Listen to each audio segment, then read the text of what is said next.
Hi everyone, my name is Alex from a small village. And today I want to share a powerful method that transformed my English speaking skills. Like many non-native speakers, I struggled with speaking fluently in English. I knew the grammar and could understand what others were saying, but when it was my turn to speak, I would freeze. Does this sound familiar to you? I felt frustrated and wondered if I'd ever be able to speak confidently. But then I found something that changed everything for me: the shadowing method. Now, you might be thinking, what exactly is the shadowing method? Well, it's a technique where you listen to a native speaker and try to repeat exactly what they're saying at the same time. Sounds simple, right? But let me tell you, it's incredibly effective. By following this method, you can improve your pronunciation, rhythm, and overall fluency in English. Today, I'm going to share with you how you can start using this method, just like I did, to become a more confident English speaker. So, let's dive in. Tip 1. Start with easy material.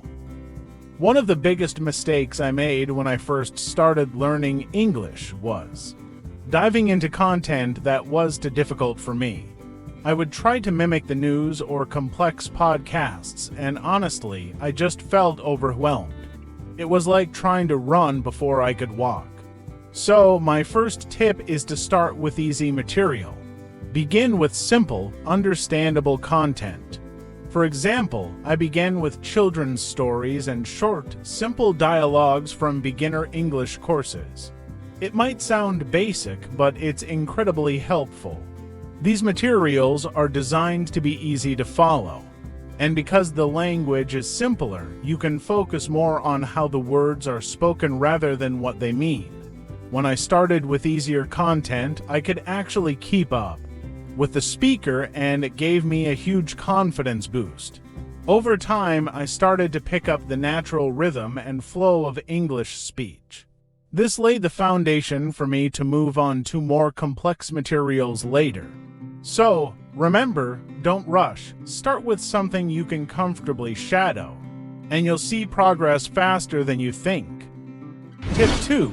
Focus on pronunciation and rhythm. Now that you've got your easy material ready, the next step is to focus on pronunciation and rhythm. When I first started, I noticed that even when I knew the words, I wasn't saying them the way native speakers did. My pronunciation was off and I sounded a bit robotic. This is where the shadowing method really helped me. The key is to listen carefully to how native speakers pronounce words and the rhythm they use when they speak. Pay attention to the intonation and how their voice goes up and down, and try to mimic it exactly. For example, I used to struggle with the word comfortable. I would say it slowly, like comfortable, but after shadowing native speakers, I learned that it's pronounced more like comfortable. Little changes like this made a big difference in how natural my English sounded. Also, rhythm is just as important as pronunciation. In English, not all words are stressed equally. Some words are said quickly, while others are emphasized. By focusing on the rhythm, you start to sound more like a native speaker.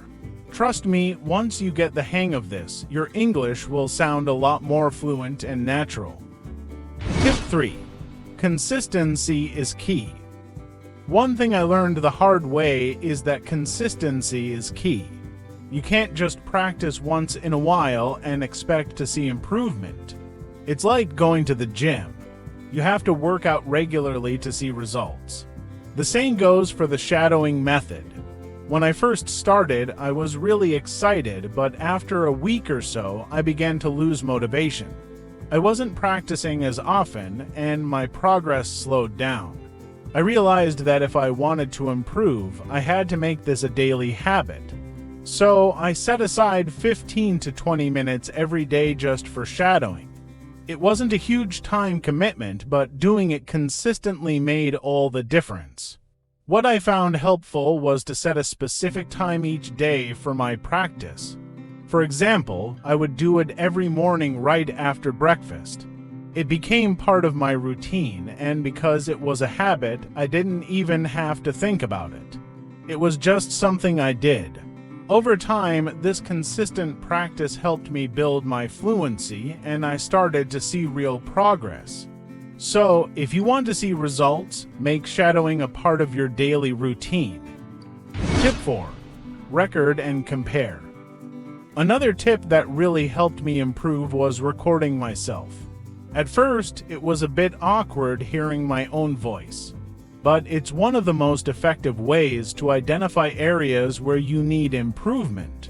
When you listen to yourself, you can compare it with the original recording and notice the differences. For example, I remember shadowing a conversation from an English learning podcast. After recording myself, I noticed that I was still pronouncing certain words too slowly, and my intonation was flat compared to the native speakers. By listening to both my recording and the original, I could pinpoint exactly where I needed to improve. So don't be shy, record yourself speaking and play it back. You'll be amazed at how much you can learn from this.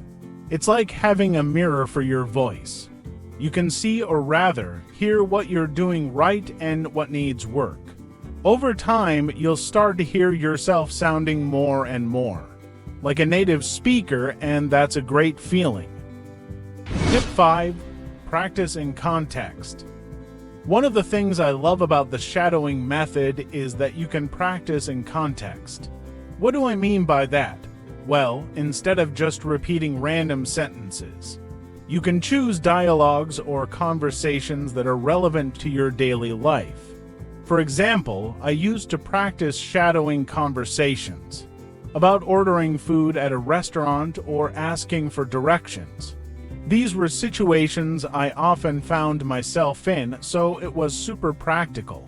When the time came to actually use these phrases in real life, I was prepared because I had already practiced them. It felt natural, like I had already done it before. So, think about the situations where you use English most often. Is it at work, in social settings? Find materials that match those situations and start shadowing them? This way, you're not just learning English, you're learning the English you need. Plus, it's much more motivating when you know that what you're practicing will actually help you in real-life situations.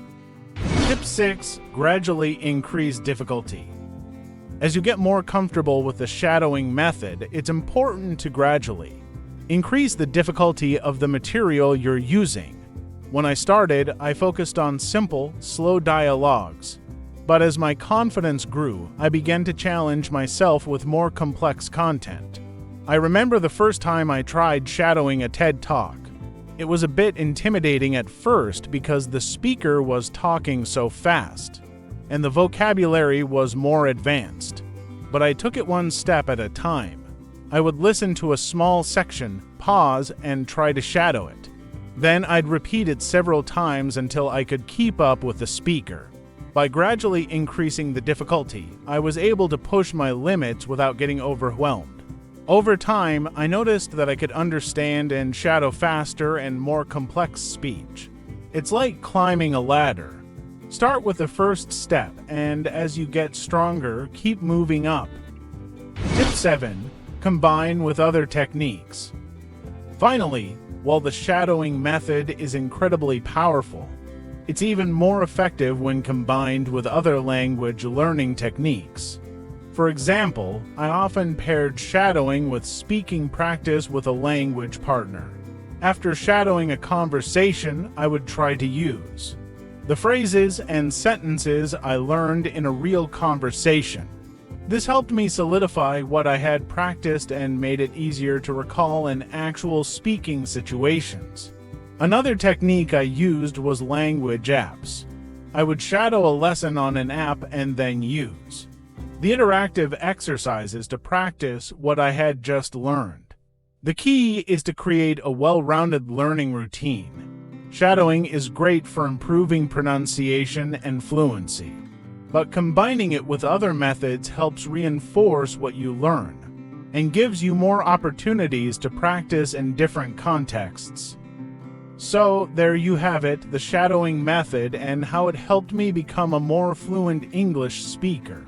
By starting with easy material, focusing on pronunciation and rhythm, practicing consistently, recording myself using dialogues relevant to my daily life, gradually increasing the difficulty, and combining it with other techniques, I was able to improve my speaking skills significantly. If you're looking for a way to boost your English speaking, I encourage you to give the shadowing method a try. It might feel challenging at first, but stick with it and you'll start to see real progress. Remember, the key is consistency and practice. And if you found this video helpful, don't forget to like, share, and subscribe for more tips on improving your English. I'd love to hear your thoughts in the comments. What's your biggest challenge with speaking English? Have you tried the shadowing method before? Let me know, keep practicing, and soon you'll be speaking English with confidence.